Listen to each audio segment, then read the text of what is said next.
Olá pessoal, tudo bem com vocês? Vamos dar sequência então aí, né, a nossa maratona de correções.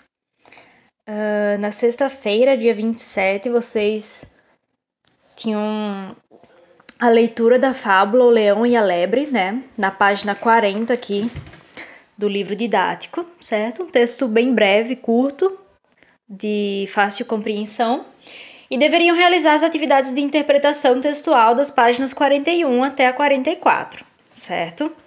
Então, iniciando ali, né, na interpretação escrita, a partir da questão 1, diz o seguinte: a fábula é um gênero de origem popular, ou seja, foi criada pela imaginação do povo e foi sendo contada de geração em geração. Muito tempo depois, esses textos passaram a ser registrados por escrito. Letra A. Qual é a importância de as fábulas serem registradas por escrito? Isso aí remete até um pouco do que a gente conversou ali no início do ano sobre a comunicação, né, a origem da escrita, a importância de se registrar certas coisas. Na verdade, tudo aquilo que a gente tem acesso hoje é porque um dia foi registrado, né? A própria história ela foi registrada, ela é registrada com o passar do tempo, por isso que a gente conhece ela, né? Então, a forma como esse tipo de registro foi evoluindo, né? De desenhos em pedras, blocos de argila, até chegar no papel e na imprensa que temos hoje, né? Então, tudo isso aí a gente estudou ali enquanto estávamos aprendendo sobre o gênero textual carta. Então, essa importância do registro também se aplica aqui no gênero textual fábula, né? Histórias como essa também é importante que sejam registradas. Então, quando uma história como um conto, uma fábula, elas são registradas, podem ser conhecidas e lidas por um número de pessoas maior, certo? Então, o fato de ter uma fábula impressa, por exemplo, livros com fábulas, o alcance de pessoas que vão ter acesso a esses textos é bem maior. Então, o público-alvo, ele fica mais amplo, né? Além de que o texto escrito, ele permite que as histórias sejam lidas por diversas gerações. Ele perpetua esse texto, certo? Faz com que gerações e gerações conheçam essas histórias. Elas se tornam conhecidas por todas as idades. Letra B. Onde essa fábula poderia ser publicada? Então, além de livros, nós podemos encontrar uma fábula na internet, em revistas, em sites, enfim. Livros também, né, como a gente já mencionou. Então, hoje você pode encontrar a fábula em diversos veículos de comunicação, certo? Questão 2. Que personagens fazem parte dessa história? No caso, essa história aqui que a gente leu. Então, vocês puderam identificar aí que um dos personagens era o leão, né? A lebre. E também aparece, né, mesmo que rapidamente ali o veado, né? Então, esses são os 3 personagens que aparecem nessa fábula. Questão 3. Leia agora alguns títulos de fábulas e observe os personagens que fazem parte dessas histórias.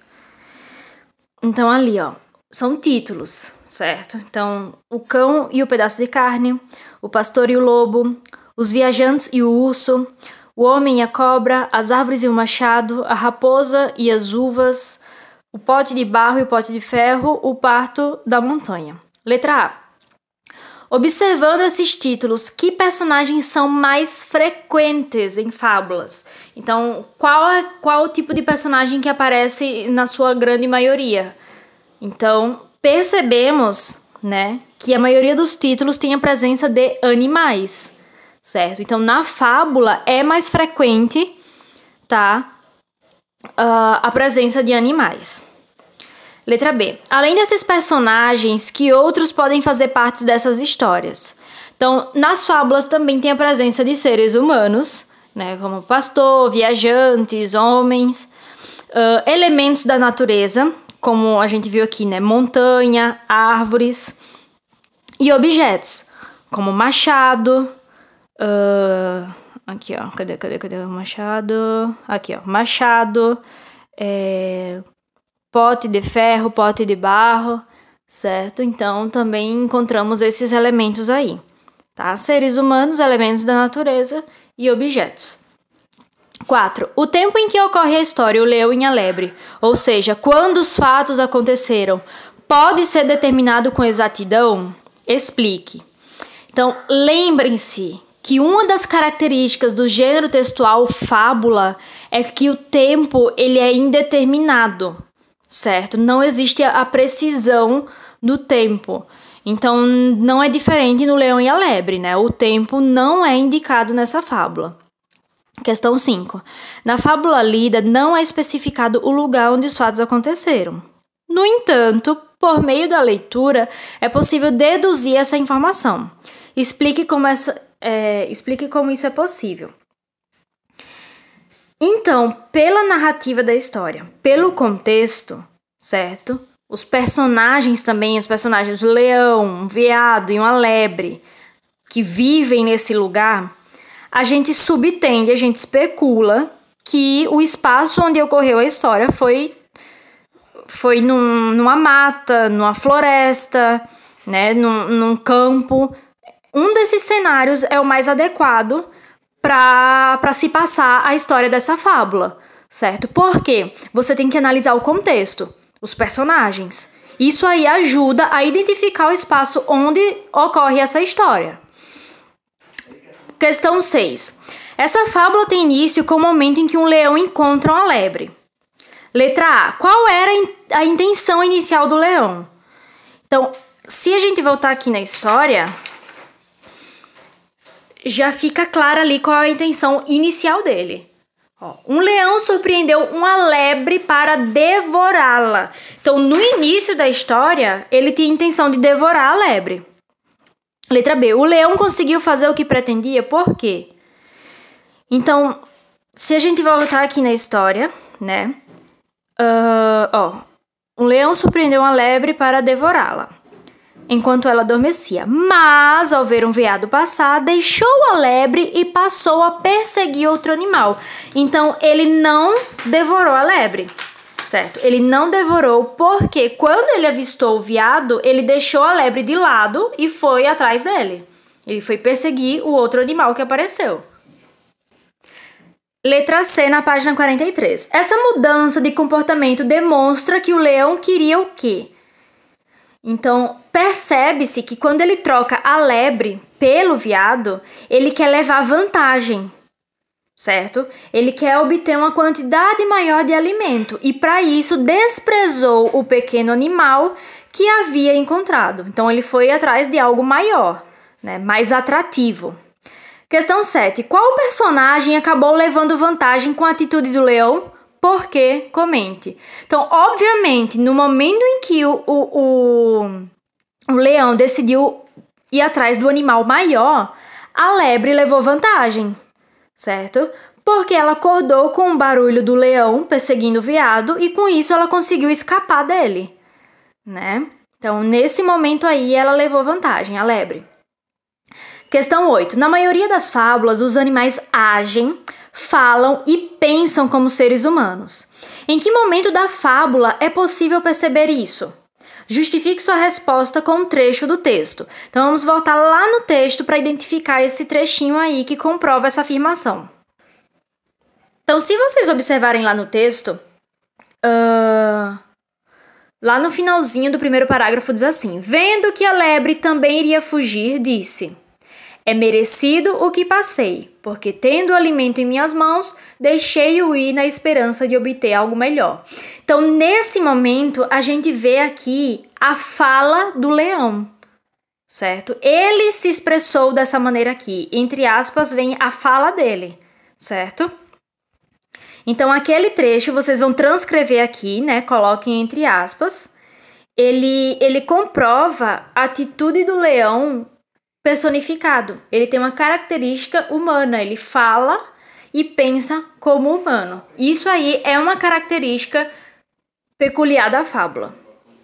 Questão 9. As fábulas têm como objetivo retratar aspectos próprios do comportamento humano e sempre apresentam um ensinamento chamado moral da história, a fim de proporcionar uma reflexão ao leitor. Letra A. Que ensinamento essa fábula transmite?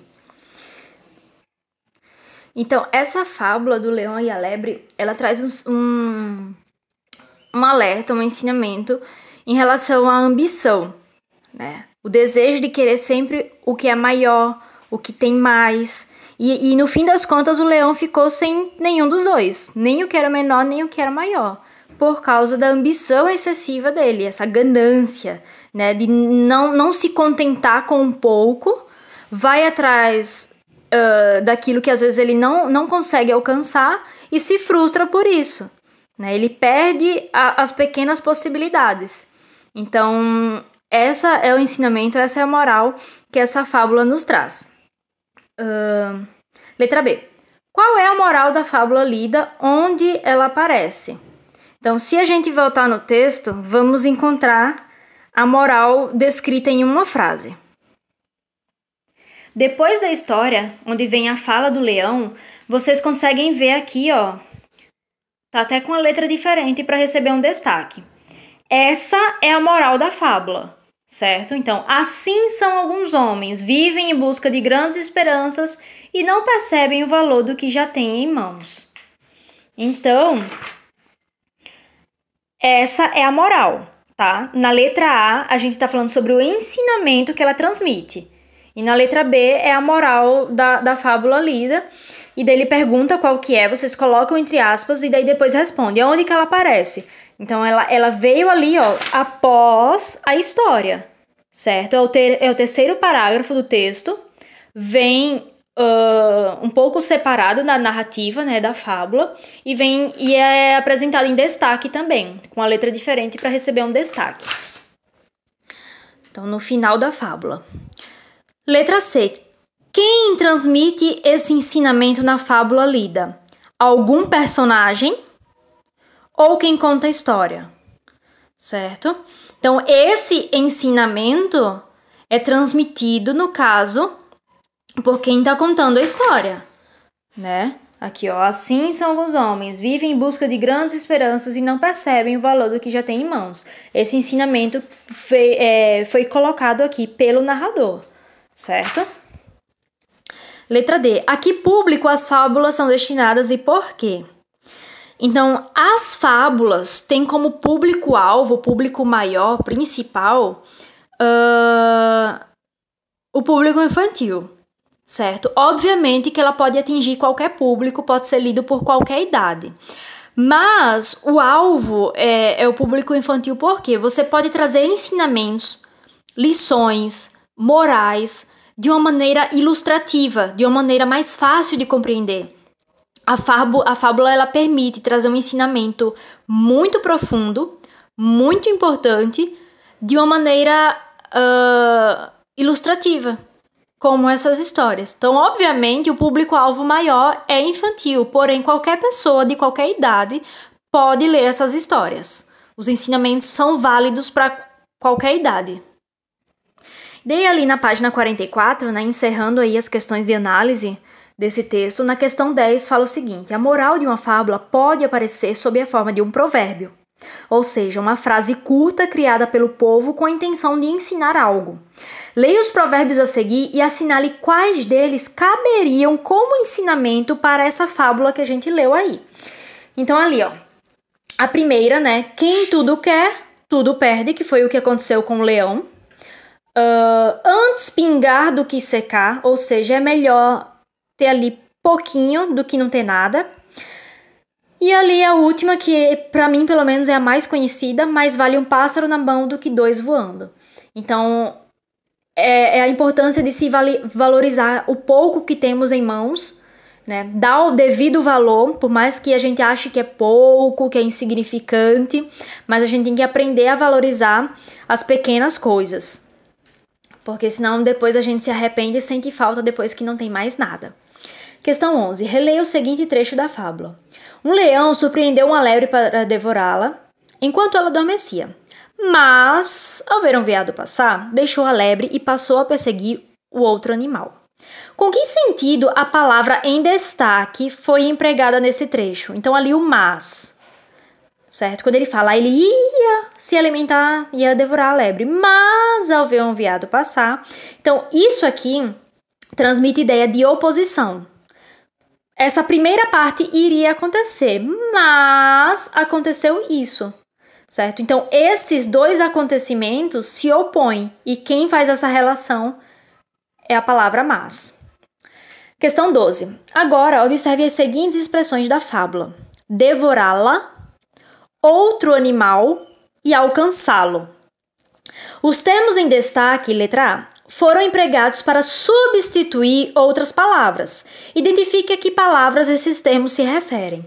Então, ali, ó, devorá-la. Esse lá tá falando que vai devorar quem? A lebre? Então, o lá está substituindo a palavra lebre. Quando ele fala outro animal, a quem que ele está se referindo? Ele está se referindo ao veado. E alcançá-lo, quando ele fala alcançá-lo, alcançar quem? Ele também estava se referindo ao veado. Então, animal e lo estava substituindo a palavra veado e o lá aqui estava substituindo a palavra lebre, certo? Então, se vocês tiverem dúvidas em situações assim, é só se perguntar, devorá-la. Procura no contexto, devorar quem? Ele está falando em devorar quem? A lebre. Só que daí, para não repetir a palavra, ele substituiu por esse pronome, ok? A mesma coisa nessas duas situações. Letra B. Com que objetivo essas substituições foram feitas, né? Que eu já mencionei antes, já adiantei para vocês. Para que não haja repetição das palavras no texto. Então, quando existe uma repetição excessiva da mesma palavra no texto, a leitura fica cansativa. Então, para evitar que isso aconteça, substituímos por pronomes ou por outras palavras que são sinônimos, certo? Possuem o mesmo significado. Questão 13. Na fábula, há um trecho que aparece entre aspas. Com que função esse sinal de pontuação foi empregado nesse trecho? Vamos voltar lá para identificar de qual trecho que ele está se referindo. Então, aqui, ó. Só para retomar, quando ele fala, vendo que a lebre também iria fugir, disse... Aí, abre aspas, é merecido que passei, porque tendo alimento em minhas mãos, deixei-o ir na esperança de obter algo melhor. Então, entre aspas, veio a fala de quem? Do leão. Essa aqui é a fala dele. Então, a fala do leão veio separada da fala do narrador por meio das aspas, certo? Então, as aspas fizeram essa separação da fala do leão da fala do narrador. Certo? Então, tá evidenciando ali qual que é a fala do personagem, certo? Então, só para finalizar aqui, histórias curtas que possuem como personagens animais, objetos, elementos da natureza e plantas com características humanas são denominadas fábulas, criadas pelo povo para divertir, ensinar e promover uma reflexão do ser humano. Esses textos sempre apresentam a moral, que pode aparecer às vezes sob forma de um provérbio. Então essa aí é a correção da nossa atividade, mais uma, né? Façam aí com calma, com muita atenção, complementem suas respostas, se for necessário, apague e faça novamente, certo? Que é assim que a gente aprende mais, tá? Um abraço, fiquem com Deus e até a próxima.